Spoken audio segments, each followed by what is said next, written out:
بسم الله الرحمن الرحيم الحمد لله نحمده ونصلي ونسلم على رسوله الكريم أما بعد فأعوذ بالله من الشيطان الرجيم بسم الله الرحمن الرحيم ألا إن أولياء الله لا خوف عليهم ولا هم يحزنون الذين آمنوا وكانوا يتقون. سن لو اللہ کے ولیوں پر نہ کچھ خوف ہے نہ کچھ غم.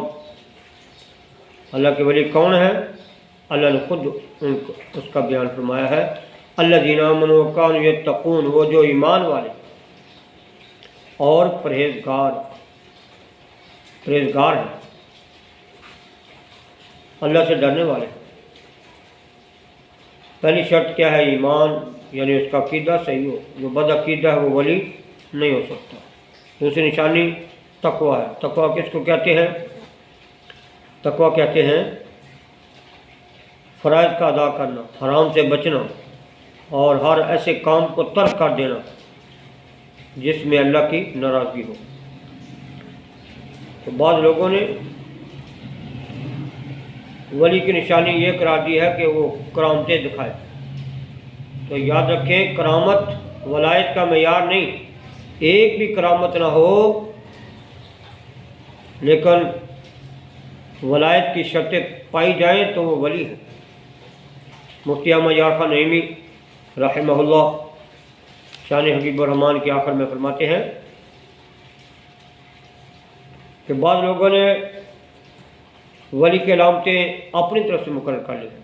بعض نے کہا ولی وہ ہے جو کرامتیں دکھائے، مگر یہ غلط ہے.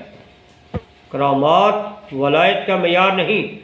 اگر عجائبات پر ولایت کا دار و مدار ہو تو شیطان اور دجال بھی ولی ہونے چاہیے. صوفیہ کرام فرماتے ہیں اگر ہوا میں اڑنا ولایت ہے تو شیطان بڑا ولی ہونا چاہیے. معجزہ اور کرامت میں فرق کیا ہے؟ معجزہ اور کرامت میں ایک فرق یہ بھی ہے کہ ولی کے لیے کرامت کا ہونا ضروری نہیں، مگر ہر نبی کے لیے معجزہ کا ہونا ضروری ہے. کیونکہ ولی کے لیے یہ لازم نہیں کہ وہ اپنی ولایت کا اعلان کرے یا اپنی ولایت کا ثبوت دے، بلکہ ولی کے لیے تو یہ بھی ضروری نہیں کہ وہ خود بھی جانے کہ میں ولی ہوں، مگر نبی کے لیے اپنی نبوت کا اثبات ضروری ہے. اور چونکہ انسانوں کے سامنے نبوت کا اثبات بغیر معجزہ دکھائے نہیں ہو سکتا، اس لیے ہر نبی کے لیے معجزہ کا ہونا ضروری ہے اور لازمی ہے. سب سے زیادہ معجزے اللہ تبارک نے ہمارے نبی صلی اللہ علیہ وسلم کو عطا فرمائے ہیں. دیے معجزے انبیاء کو خدا نے، دیے معجزے انبیاء کو خدا نے، اور معجزہ بن کے آیا ہمارا نبی صلی اللہ علیہ وآلہ وسلم. سورہ آل عمران میں آیت نمبر 37 پارہ نمبر 3 میں کلما دخل علیہا زکریا المحراب وجد عندها رزقا قال یا مریم ان لک ھذا قالت هو من عند اللہ. حضرت مریم کے پاس جب زکریا علیہ السلام اس کی نماز پڑھنے کی جگہ جاتے تو اس کے پاس نیا رزق پاتے. کہا مریم ان لک ھذا، کہ تیرے پاس کہاں سے آیا؟ تو بولی ہوا من عند اللہ، وہ اللہ کے پاس سے ہے. ان اللہ یرزق من یشاء بغیر حساب، اللہ تعالیٰ جس کو چاہتا ہے بغیر حساب و کتاب رزق عطا فرماتا ہے. حضرت زکریا علیہ السلام جو حضرت مریم علیہ السلام کے خالو تھے، وہ آپ کو مسجد اقصیٰ میں کمرے میں بند کر جاتے تھے، باہر سے تالا لگا جاتے تھے اور خود ہی تالا کھولتے تھے کیونکہ وہ معتکف تھی وہاں پر.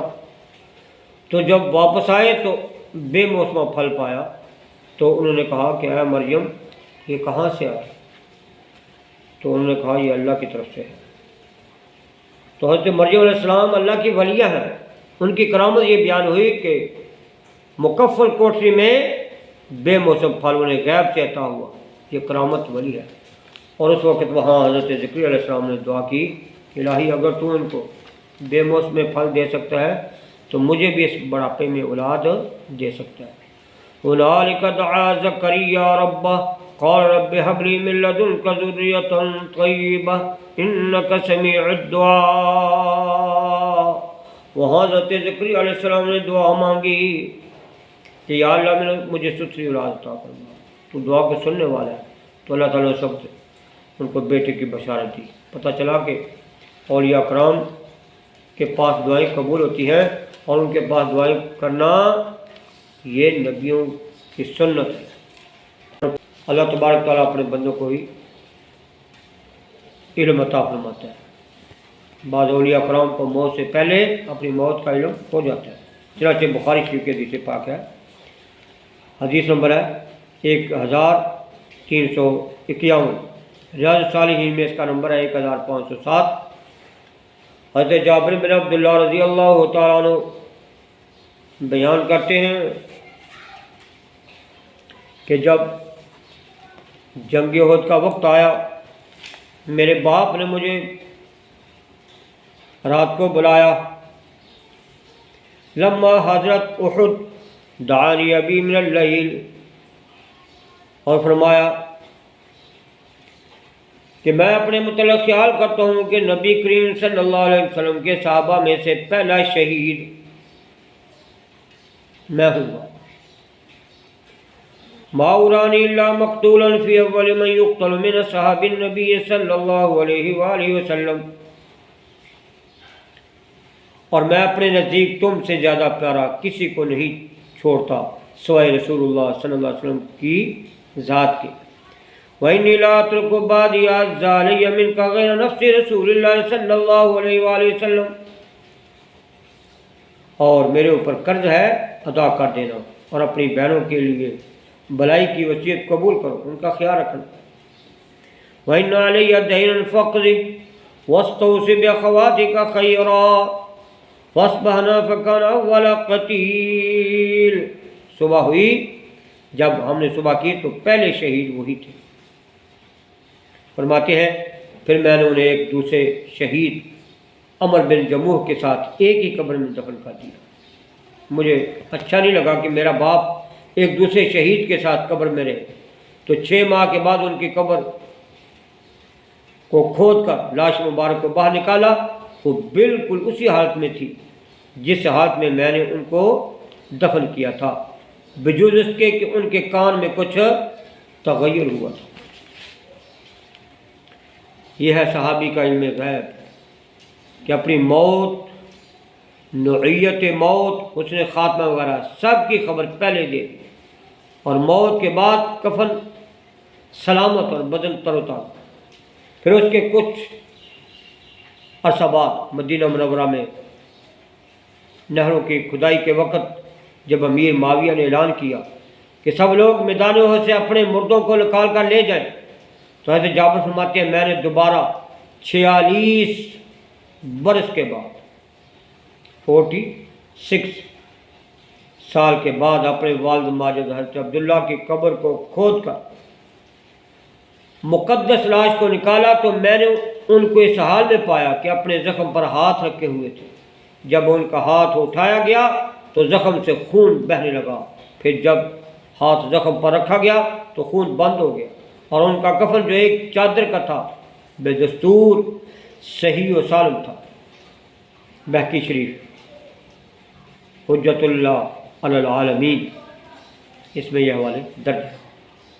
اسی لیے تو ہم اہل سنت کہتے ہیں زمین میلی نہیں ہوتی، زمن میلا نہیں ہوتا، محمد کے غلاموں کا کفن میلا نہیں ہوتا۔ اس سے یہ بات بھی ثابت ہوگی کہ شہداء کرام اپنے اپنے قبروں میں پورے لوازم حیات کے ساتھ زندہ ہوتے ہیں۔ جب شہداء کا یہ مقام ہے تو میرے آقا کا مقام کیا ہوگا، جن کے ذریعے شہداء کو زندگی ملی۔ اس لیے تو ہم کہتے ہیں تو زندہ ہے واللہ، تو زندہ ہے واللہ، تو زندہ ہے واللہ، تو زندہ ہے واللہ، میرے چشم عالم سے چھپ جان والے